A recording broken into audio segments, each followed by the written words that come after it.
আসসালামু আলাইকুম। দেখুন গাইস, কালকের দিন আর আজকে সারা রাতে বৃষ্টি, আমাদের এদিকে বন্যা এসে পড়ছে। দেখেন কত পানি এসে পড়ছে, এই দিক দিয়েও পানি এসে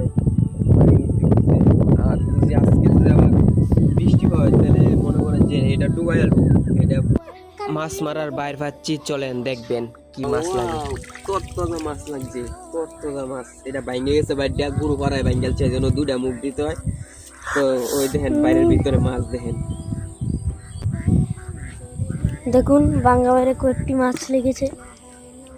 দেখুন গাইস, মামা বাইর হাঁটছিল কিন্তু বৃষ্টির পানিতে বাইরটায় সব ডুবিয়ে ফেলেছিল, তাই মামা এখন পানির মধ্যে বাইর তুলছে। দেখুন তো মাছ কেটে লেগেছে। দুইটা ফুড়ি, একটা ট্যাংরা, শুকনা ছিল পানি নিচ থেকে।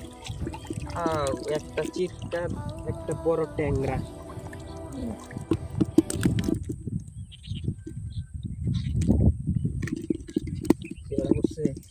গাইস কতগুলো মাছ লেগেছে, এটার মধ্যে লাগেনি তাই এটা বাসার জন্য লেগেছে। দেখুন কতগুলো মাছ। মামা হন আমার শুধু হন আমার শুধু। দেখুন গাইস লেগেছে মাছ ছেড়ে দিয়েছে। বনবাস লাগছিল, টাকি মাছের বনবাস। তারপরে ছাইড়ে দিছি, এই দেখেন চির কাটা লাগছে, এটার মধ্যে ট্যাংরা লাগছে। মাশাআল্লাহ। এই দেখেন মাছ, এই দেখেন মাছ, 5টা বাইরের মাছ এখানে, আর 4টে বাইরের মাছ, সারা রাইতের মাছ। তারপর টাকি মাছের ফোন লাগছে, এটি ছাইড়ে দিন।